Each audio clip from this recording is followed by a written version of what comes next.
এই বিজয় সরণির একটি তেলের পাম্প আসলে পর্যাপ্ত তেল সরবরাহ আছে, কিন্তু গ্রাহকদের মধ্যে আতঙ্ক ছড়িয়ে পড়ার কারণে যে ভিড়টি তৈরি হয়েছে বা যে দীর্ঘ লাইন তৈরি হয়েছে, একদম এটি চলে গিয়েছে মহাখালী পর্যন্ত, দীর্ঘ 4-5 কিলোমিটার পর্যন্ত। এই ভোগান্তিটা আসলে সকলের মধ্যে লাগছে। আমরা বেশ কয়েকজনের সাথে কথা বলেছি, তারা যেটা আমাদেরকে বলছেন যে আসলে এমন ভোগান্তি যে কবে শেষ হবে সেটি আসলে তারা সরকারের কাছে জানতে চান। আর সংশ্লিষ্ট পাম্প কর্তৃপক্ষ যারা রয়েছে তারা আমাদেরকে যেটা বলছেন যে প্রতিনিয়ত যে আসলে এই সমস্যাটা তৈরি, গ্রাহকদের মধ্যে আতঙ্ক তৈরি হওয়ার কারণেই এই সমস্যাটা তৈরি হয়েছে বলে তাদের ধারণা। তবে তারা কিছু কিছু ক্ষেত্রে এমন কাউকে দায়ী করছেন যারা আসলে তেল কিনে তেল মজুত করছে বলে তাদের অভিযোগ। আমরা গ্রাহকদের কয়েকজনের সাথে কথা বলেছি, এখন যে ফিলিং স্টেশনটায় আছি, তারা আমাদেরকে বলছেন আসলে তারা কর্মঘণ্টা এই যে তেলের লাইনে দাঁড়িয়ে আছেন এসে, তাহলে আসলে তাদের কর্মঘণ্টা লস হচ্ছে, যার কারণে আসলে তাদের জীবিকার উপর প্রভাব পড়ছে। তাছাড়া এখানে আরো যারা রয়েছেন রাইড শেয়ারিং এর যারা রয়েছেন, তারা যেটা বলছেন যে প্রতিদিন 2 থেকে 3 ঘন্টা সময় যে তাদের এই লাইনে দাঁড়িয়ে নষ্ট হচ্ছে, এটা আসলে তাদের পারতপক্ষে রিজিকের উপর তাদের আসলে আঘাত করছে বলে তাদের মন্তব্য।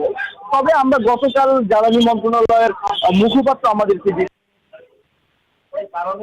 বাংলাদেশে নাই, তেমন কোনো সংকট বাংলাদেশ নাই, এমনকি আগামী 2 মাসের জন্য পর্যাপ্ত পরিমাণ তেল আমাদের কাছে মজুদ আছে, বাংলাদেশে মজুদ আছে বলে জ্বালানি মন্ত্রণালয় থেকে জানানো হয়েছে। একই তথ্য জানাতে চট্টগ্রাম থেকে আমাদের সাথে যুক্ত হচ্ছেন নয়ন বড়ুয়া। জয়, আপনার কাছ থেকে জানতে চাইবো যে আসলে চট্টগ্রামের তেলের সরবরাহের কি অবস্থা, একটু আমাদেরকে বিস্তারিত জানাবেন।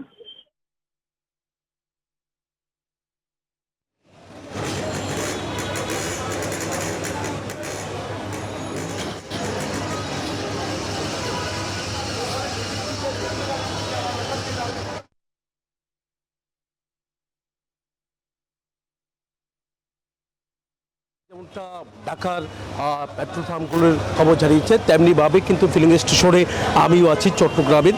তো দেখতে পাচ্ছেন এখনো পর্যন্ত যেভাবে আমদানি হয়েছে সেইভাবে কিন্তু ভোগান্তি কমতি আমরা দেখছি না। তবে যারা লাইনে দাঁড়িয়েছে সবাই কিন্তু তেল পাচ্ছে।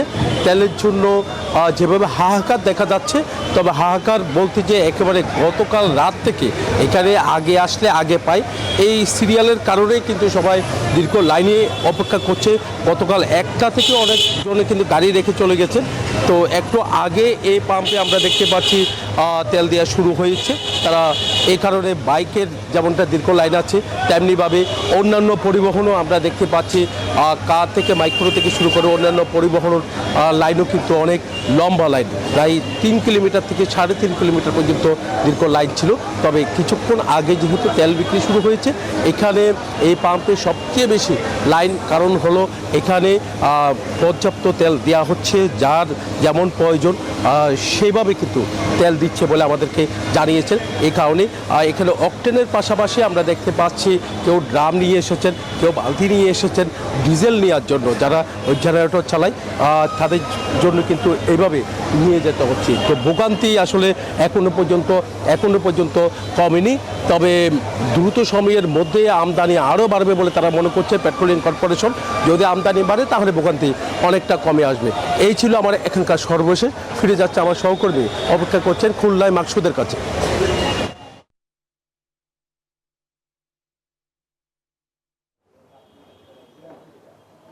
জি ধন্যবাদ নয়ন বড়ুয়া। জয়, চট্টগ্রাম ঢাকার মতো খুলনায় কিন্তু একই চিত্র, যেন ভোগান্তির আরেকটি দিন শুরু হলো। আমরা সকাল থেকে খুলনার কয়েকটি পেট্রোল পাম্পে গিয়েছি, সকল জায়গায় কিন্তু দেখেছি যানবাহন চালকদের দীর্ঘ সারি, অপেক্ষমান ভোগান্তি। তবে যে নতুন জিনিসটি হয়েছে সেটা হচ্ছে আজকে দেখছি যে শহর অঞ্চলে যে পেট্রোল পাম্প, সেখানে কিন্তু এখনও ডিপো থেকে তেল আসে নাই। আমি যদি এই পেট্রোল পাম্পটির চিত্রটা একটু দেখাতে চাই, এটি হচ্ছে খুলনার প্রবেশপথে মেট্রোপলিটন ফিলিং স্টেশন। এটি যেহেতু প্রবেশপথে, এই কারণে এখানে যানবাহন চালকদের অপেক্ষমান সারিও কিন্তু অনেকটা বেশি। এই পেট্রোল পাম্পটিতে এই মুহূর্তে কোনো অকটেন নাই, কোনো ডিজেল নাই, কোনো পেট্রোল নাই। এখন পর্যন্ত ডিপো থেকে কোনো ধরনের যানবাহন সরবরাহ না থাকার কারণেই কিন্তু এই অবস্থা তৈরি হয়েছে। একই অবস্থা কিন্তু খুলনার অন্যান্য পেট্রোল পাম্পগুলোতেও তৈরি হচ্ছে, ফলে যানবাহন চালকদের দীর্ঘ সারি কিন্তু এই পেট্রোল পাম্প ছাড়িয়ে একেবারে জোড়াগেট পর্যন্ত, অর্থাৎ প্রায় 1.5 কিলোমিটার পর্যন্ত কিন্তু এই অপেক্ষমান সারি কিন্তু ছড়িয়ে পড়েছে। বিগত দিনগুলোতে যে জায়গাটুকুতে বিপিসির সিদ্ধান্ত অনুযায়ী শহর অঞ্চলে যে পেট্রোল পাম্পগুলো ছিল, এখানে ডিপো থেকে আগেভাগেই তেল দেওয়া হতো, ফলে এখানে 8টা থেকে 8:30টার মধ্যেই কিন্তু তেল সরবরাহ করতে আমরা দেখেছি। কিন্তু এখন কিন্তু ঘড়ির কাঁটায় 10টা বেজে গেছে, এখনও ডিপো থেকে তেল না আসার কারণে কিন্তু এই ভোগান্তি রয়েছে। খুলনা আর যে 3টা ডিপো, এই 3টা ডিপো থেকে প্রতিদিন প্রায় 13টি জেলায় 18 লাখ লিটার তেল সরবরাহ করা হয়, কিন্তু গ্রাম অঞ্চলে তেল না দেওয়ার কারণে শহর অঞ্চলে ভোগান্তি কিন্তু বাড়ছে। এই ছিল খুলনার পেট্রোল পাম্প থেকে সর্বশেষ একই খবর জানতে আমরা যাচ্ছি নারায়ণগঞ্জে আমাদের প্রতিনিধি শরীফ সুমনের কাছে। শরীফ সুমন জানাবেন নারায়ণগঞ্জে জ্বালানি তেল সরবরাহের সর্বশেষ পরিস্থিতি কি। শরীফ সুমন।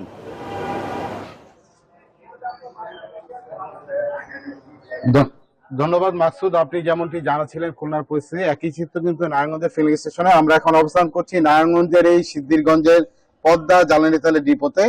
এখানে কিন্তু সকাল 7টা থেকে জ্বালানি তেল সরবরাহ শুরু হয়েছে, তবে কিন্তু গত কয়েকদিনের তুলনায় কিন্তু আজকে জ্বালানি তেলের সরবরাহ অনেক কমই। আপনারা দেখতে পাচ্ছেন এখানে কিন্তু অন্যান্য দিন যেমন একটি ট্যাংলোরে একটি লম্বা সারি থাকে, তবে আজকে কিন্তু এই ডিপো থেকে জ্বালানি তেল খুবই কম সরবরাহ করেছে। বিশেষ করে গতকালকেও কিন্তু এই পদ্মা ডিপো থেকে অকটেন সরবরাহ করেছিল 3,29,000 এবং রাজধানী ঢাকাতে, এবং পেট্রোল সরবরাহ করেছিল 31,500 লিটার, ডিজেল সরবরাহ করেছিল 6,23,500 লিটার। আজকে কিন্তু এই ডিপো থেকে রাজধানী ঢাকায় 2,52,500 লিটার অকটেন, 27,000 পেট্রোল এবং 4,06,000 লিটার ডিজেল সরবরাহ করেছে। অর্থাৎ কিন্তু একই চিত্র কিন্তু রাজধানী ঢাকার যে পার্শ্ববর্তী জেলাগুলোতে, বিশেষ করে এই নারায়ণগঞ্জের 4টি ডিপো থেকে কিন্তু রাজধানী ঢাকার সহ 15টি জেলায় কিন্তু জ্বালানি তেল সরবরাহ করা থাকে, এবং গত কয়েকদিনের তুলনায় কিন্তু আজকে অকটেন, পেট্রোল এবং ডিজেলের সরবরাহ কিন্তু স্বাভাবিকভাবে কমেছে, এবং এই কমে যাওয়ার কারণে কিন্তু ফিলিং স্টেশন গুলোতেও কিন্তু জ্বালানি তেলের একটি সংকটময় পরিস্থিতি রয়ে গেছে, এবং ব্যক্তিগত যানবাহনের চালকরা যারা এক ফিলিং স্টেশন থেকে আরেক ফিলিং স্টেশনে চলে যাচ্ছেন তেল না পেয়ে। তো নারায়ণগঞ্জের পদ্মা ডিপো থেকে আমার কাছে ছিল এই সর্বশেষ। ফিরে যাচ্ছি স্টুডিওতে।